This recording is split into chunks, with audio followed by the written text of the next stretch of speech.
So I want to start out an explanation of why I did what I did first. What you're looking at here is a larger area that floods every spring. Here on the right hand side, just inside these trees, there's a large stream, and every spring we'll get a foot of water down here or so. And as you can see right out there in the distance, I've got a food plot. That's the green. There's a few apple trees, and just beyond it, believe it or not, back there in the weeds, is a soybean plot. So one of the issues I was having was I was wanting to put in an enclosed hunting blind to be able to hunt down here and stay out of the wind and the weather and things. But with the flooding, putting wood legs on it and the like was going to mean that it was going to absorb all that moisture and stuff and rot and become a big pain in the behind. So to answer that question, or to solve that dilemma, what I did is what we're looking at right here. So we're going to walk up here. This is a grain or gravity hopper that is on wheels, obviously. So what I've done is I built my enclosed blind on top of the gravity cart. This way I can move it come the end of hunting season up to higher ground when all of this has a foot of water under it or so, and go from there. So as you can see right now, I've got it blocked up and leveled. The tires do not touch the ground. They will spin freely. The hopper itself is 10 feet long and 6 feet wide. The top edge here is about 6 foot off the ground. What you will see is, and again, here's the towing end of it, the tongue. So again, it's blocked on all four corners, all leveled up. And then I also put these outriggers on it. What I've got down here on the ground is a big 4x6 that goes all the way across to the other side. And I've got this is at least a 2x6, if not a 2x, I think this is a 2x8.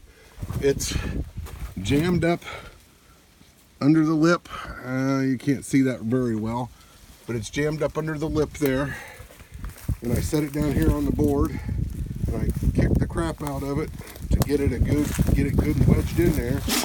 And then all I did is I took a scrap piece of wood and screwed it to there. And I did this on both sides to give it some more lateral stability in the wind and whatnot. And it's worked out really, really well. Actually, this is probably more stable than some of the other stands that I've got that are up on scaffolding and other things. So the blind itself is 6 feet wide and 7 feet deep, or however you want to measure it. There's 3 windows. We'll go up in a minute. And there's 3 windows. They're double sliders. They're 24 inches tall and 48 inches wide. I've got 10 up on the roof. It's got a slight grade to it. This is just a piece of an extension ladder that I had around the house. We'll eventually replace that with probably a wood ladder, or maybe even some wood steps that we can move around, but this works for now. We're going to walk up here and take a look-see. Everything's caulked and sealed as best as makes reasonable sense. The OD green was just something that was cheap, so I've got a small little landing here area of about 3 feet or so, just so it's comfortable to get up. The intent is, with the tow board here, is we'll put another extension ladder so we can go up to the roof area so my son can shoot. He wants to be able to shoot from up there, not for hunting purposes, but just for target practice and things. And that's why the boards here that make up the roof in 2 pieces is this is all 2x6. That way it'll support people's weight and whatnot. The whole blind is constructed in a modular fashion. That way I was able to put it up here by myself.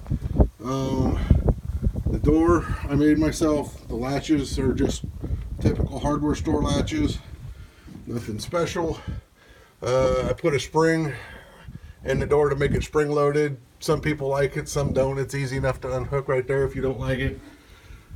I've got furring strips all around the door frame to try to keep it good and sealed. You can see what I lack in carpentry skills, expanding foam and caulk helps make up for. Got some cheap indoor-outdoor carpet. This was like $20 for a 6x8 piece on the floor here. I'll go ahead and step in. It's going to probably get a little dark. It didn't do too bad. Got a little light, little LED battery-powered light in the ceiling, just for the hell of it, basically. The windows did come with screens, so instead of not knowing what to do with the screens, I just put them in little holders up in the ceiling so they're out of the way. The lowest joist here is probably 7 feet or so up from the floor, so I'm 6'1", give or take a little bit. So I've got plenty of room in here to stand up, stretch, and all of those sorts of things. Painted everything as best as we could, or what made sense. The upper half of the blind is all painted flat black. I've not gotten to the lower section on everything just yet, but you know, the deer aren't going to see that, so I'm not too concerned about that. I've got some shelves built there in the corner. Got little gun holders screwed in. Those just come from the hardware store. Nothing special there. The curtains, so to speak. These are the two side ones, are double layers of camo burlap. We found that one layer was not enough in the side by side. The way the blind is situated currently, I'm going to kind of turn around here a little bit. So I'm facing kind of the front of the blind here on the right side. That's the south. So the sun has a southern aspect here in North America.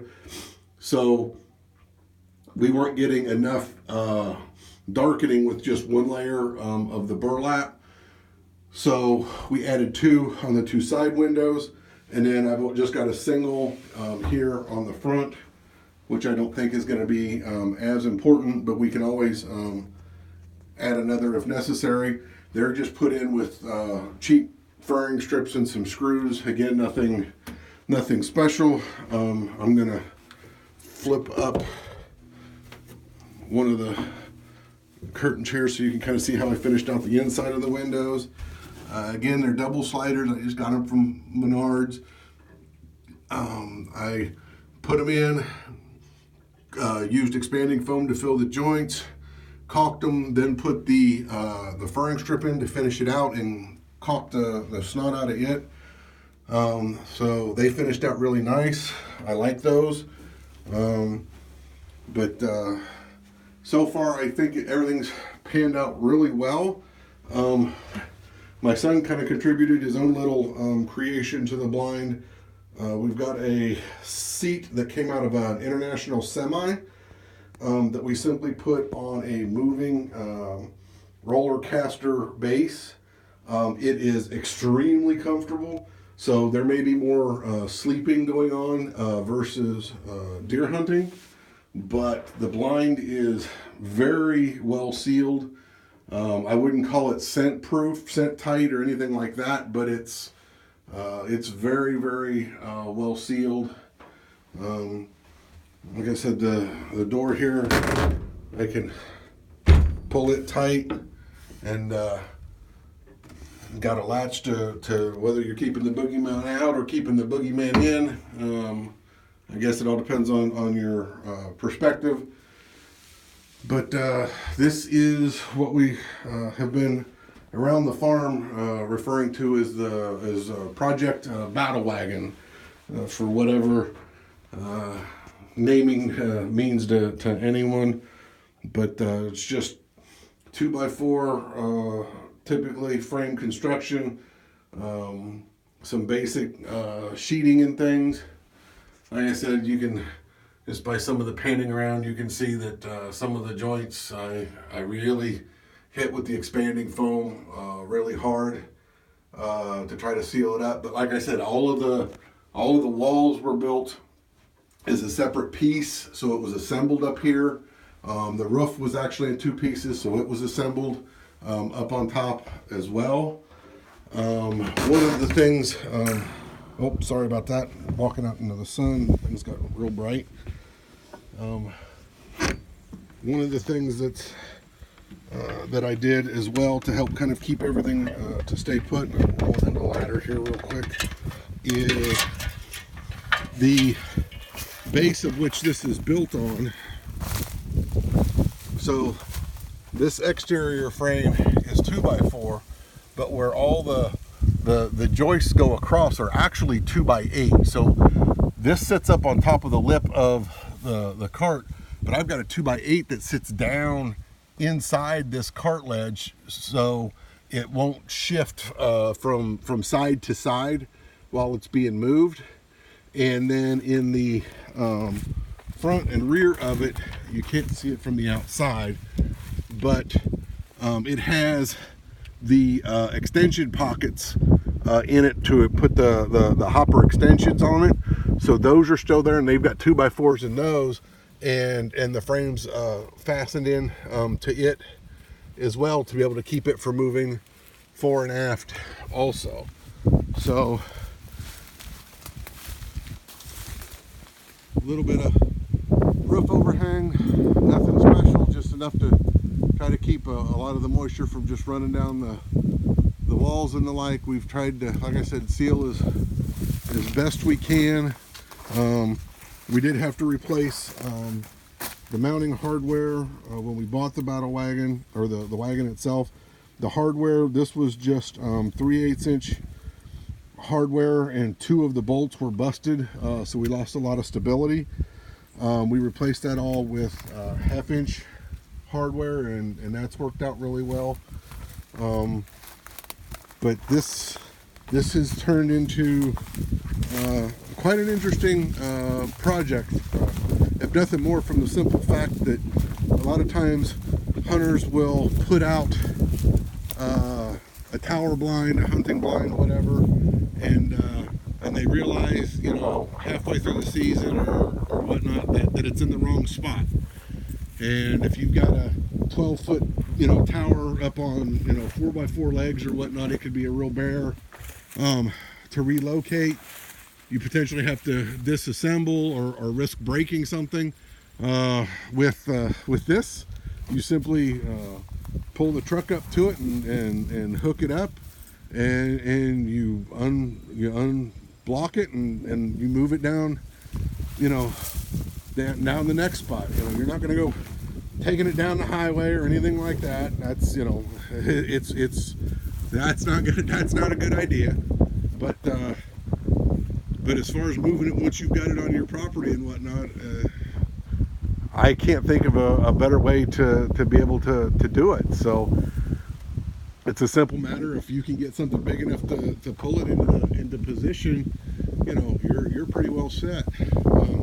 And just like any good building project, you got to have a flag. So a lot of people will say that, you know, you shouldn't have anything moving on your blind or anything like that. All of my other tower blinds have got bright orange flags waving in the wind. It doesn't bother the deer regardless of what they say. Now maybe it'll, you know, it may spook that big old you know, monster buck that's, you know, 4 or 5 years old. But as far as most of the deer that we shoot, the deer get used to the movement. I actually think it helps. They're used to a little bit of movement coming from these things. So if you're moving around and shuffling the windows and the curtains a little bit, they don't seem to spook quite as easy. But that's kind of the situation we've got here. I'm going to go back up the ladder and kind of explain the positioning that I've got here, just in case anybody's interested. So like I was saying, this is from the back porch, so to speak, of it. The green area is a perennial clover plot. Just beyond it, there's some soybeans. Around the rest of it, it's all goldenrod and switchgrass and just brush and saplings and things. So it's real good cover to help the deer feel safe moving through come evening time. We've got a little bit of a bank that goes all the way around. Like I said, this is a floodplain, but there's some chinkapin oaks and stuff up there in the woods and things. Actually, the big trees right there, that's what those are. So you can see we've got a pretty good shooting opportunity to that. And right through here, I have a mowed path that leads right out to the food plot that the deer like to follow. I'm going to switch to the other side, so bear with me here real quick. So here's the other side, again with the point. So that mowed path comes all the way down and then goes back towards the west. And what happens is this slope, this hillside here, goes back that way. That's a south facing slope. The deer like to bed on there when it's cold out because of the sunlight's a little bit more direct. And then we've got the agricultural cornfield that's been harvested. That's about to the near edge. It's 75 yards from where I'm standing. Again, we've got lots of cover between us and them. And as I kind of rotate back around here, this is where the large stream runs through, and that obviously attracts the deer and whatnot from the water source and things. So I think I've got it in a pretty good spot, but again, it's on wheels. So if it doesn't work out for us, we can always, move it to a different spot next year and go from there. So I hope you enjoyed the video. If you've got any questions, obviously I'll try to answer anything I can. I'm not a carpenter, obviously, but all in all, I've probably got, let's see, we paid roughly $250 for the wagon itself. We've got $200 in the windows. So I've probably got close to $1,000 total in it. If you were buying all the materials, the lumber, I had as scrap, so I didn't have to buy any of the lumber. So I just had to buy most of the sheeting. The metal was about $100 for the roof. I've spent, probably another $100 in expanding foam and caulk and paint and all that sort of stuff. So like I said, I would guess I've got $1,000 into it. I was at my local Rural King the other day, and they had a metal shed type shooting house, so to speak.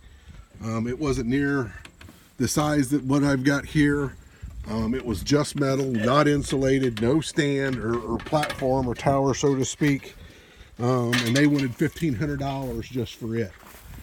So I feel like I did pretty good. It's taken several weeks to build. There's no plans. I built it all just off the top of my head. Trying to, think first and build second. Sometimes that works, sometimes it doesn't. But that's been it. The plywood that's on the bottom, that's just all the scrap. That's nothing functional or anything. I've just stashed it under there for now. I may use some of it to build some additional shelves on the interior and whatnot later on.